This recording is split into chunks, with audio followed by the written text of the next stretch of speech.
Hello, story lovers. Today on the short, I have a heartwarming tale called Touch about a woman who is longing for something we all long for, love. And she finds it in a most unusual place. Enjoy. Touch.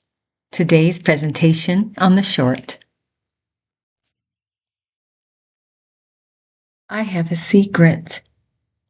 Of course, that means Giggles has a secret. Fortunately, hers is easily hidden beneath the layer of clown makeup. As this character, I am something other than human, a plaything come to life, a doll crafted by God, so rich in love. Giggles is imagination, hope. She brings wonder and light to eyes, laughter and lollipops to lips. Her worth is boundless in the heart of a child. As Samantha, my unpainted self, I don't share the benefits of my carefree alter ego. No one waves at me on the street, and my home remains childless, empty except for Merle, my husband, whose idea of intimate touch usually leaves me with a black eye. My secret stems from the darkness in him, because where Samantha lives, there is no laughter, no lollipops. But today is another festival day. My caboodle lays open, and I begin painting on joy in primary colors.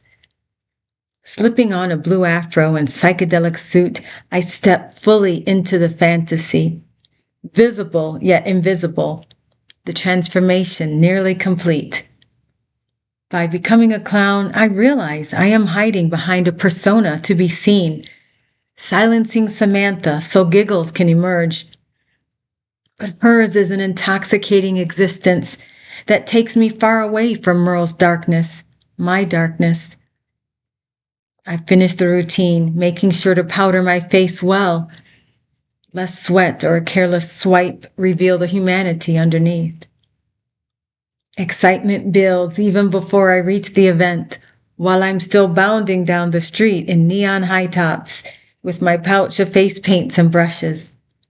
Joy erupts in my wake, in Giggles' wake, with explosive displays from adults and children alike. Look, honey, a clown! A mother points for her stroller-bound daughter, who beams and raises a chubby hand at me. Cars slow and honk, their occupants bobbing in their seats like popping corn.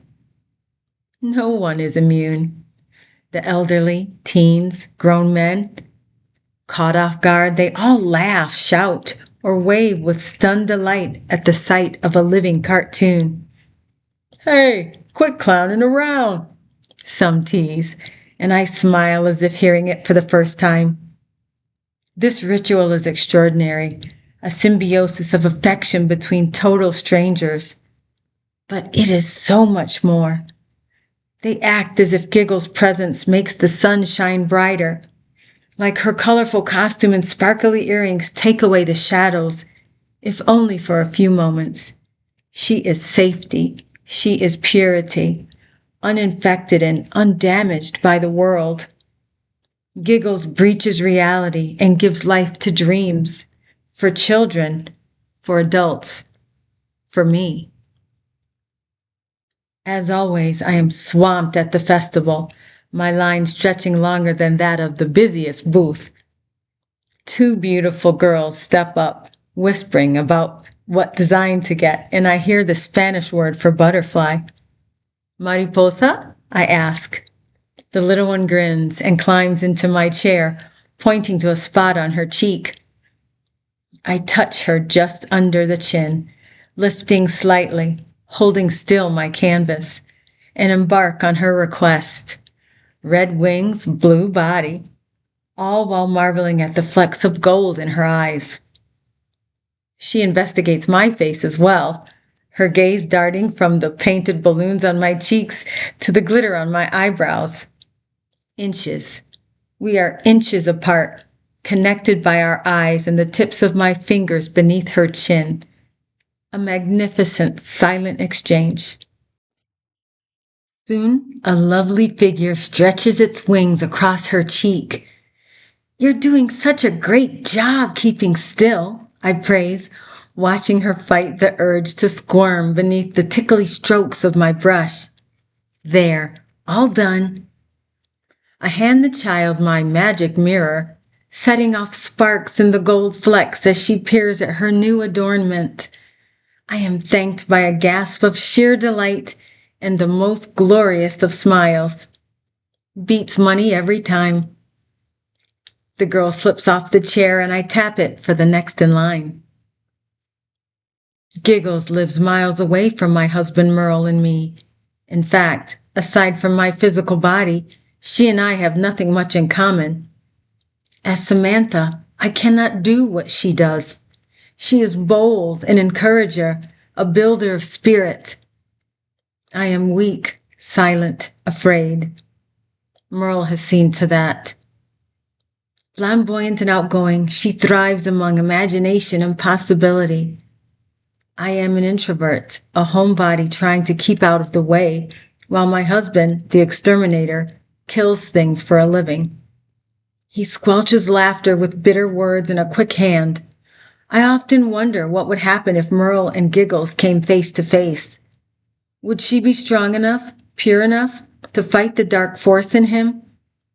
But these polar opposites have never met. Merle's only comments about my clowning involve criticism. It's a stupid waste of time, he'll say, trying to rob me of Giggles' world, too. I didn't start off unwanted. When my birth parents were killed in a fire, I was adopted by Dale and Adrian Eccles, distant relatives already in their 50s.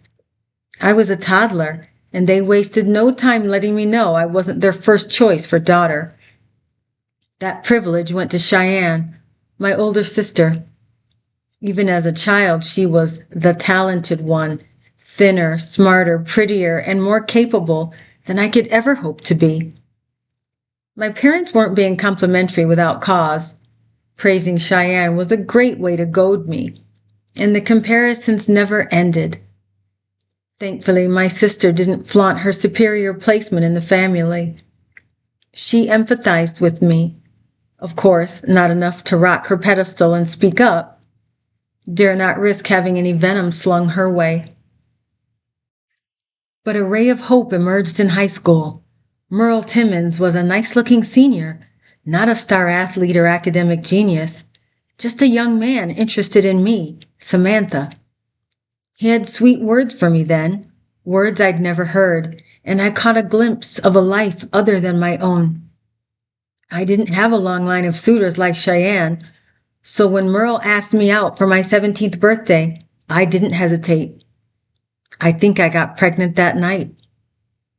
When I told my father, he simply shook his head. Figures. I never understood what Merle saw in you, my mother laughed. But now that you've gotten yourself knocked up, he'll probably find someone else. But Merle didn't. Instead, he proposed marriage, which to me sounded like the perfect escape from my loveless upbringing. Weeks after we exchanged vows, I lost the baby. Years later, I conceived again, a boy, according to the ultrasound. He also died before birth. And somewhere along the line, Merle, who had since proven he wasn't the most tender of men, started treating me as if my womb were diseased. Frustration turned to suspicion, and loathing welled up in him until every glance screamed, "Stop killing my children!" My mother offered maternal support, which sunk in like daggers. "Cheyenne has 2 healthy kids," she'd say, smiling. "Why don't you try losing some weight, Samantha? You might be able to carry a baby to term." Also, after an unexpected layoff at the paper company, Merle joined my father in the extermination business and began bonding with my parents on a level I thought impossible. I often wonder if a child would change things, if a son would resurrect the love my husband once had for me, if a grandchild would finally prove to my parents I can do something right. My line at the festival remains.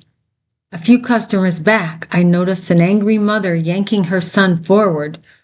"Move, boy! Stop letting these kids cut! We'll go right now if you don't step up. I see it often. Children wait quietly for hours to get face painting and balloons from a clown. Parents' impatience can taint the experience, causing the slow death of a wonderful memory like one of Merle's pesticides. Unwilling to leave my line despite his mother's tone and firm grasp, the boy hangs his head, inching forward at the slightest break, silently, diligently, hopefully. Before long, he is next. Go on, boy, his mother hisses, pushing him into my chair. He slumps and giggles, gets to work. She soothes him with the lock of the eyes and a subtle nod. She jokes with him about Spider-Man while cradling his warm chin with her fingertips, and soon he is a child again. Pure, precious, uninjured. He gasps at the intricate spiderweb on his face, leaving with restored joy and a smile reserved for a clown. The event is winding to a close, and I am spotted in the thinning crowd. Bolting from her parents, a young girl dashes across the park and leaps into my arms. She doesn't know me, but recognizes a child's toy when she sees one. The girl lays in and squeezes, reminding us both that touch can be sweet. I return her embrace with laughter, hoping she won't soon let go. Her parents catch up, capturing the moment on film. Here, amidst the festival of strangers, the young approach this painted woman, loving giggles, saving me. If you are experiencing domestic violence, please do not remain silent. Reach out and get help. Thank you for listening to the short. And as always, God loves you and is ready to listen when you're ready to talk. God bless you.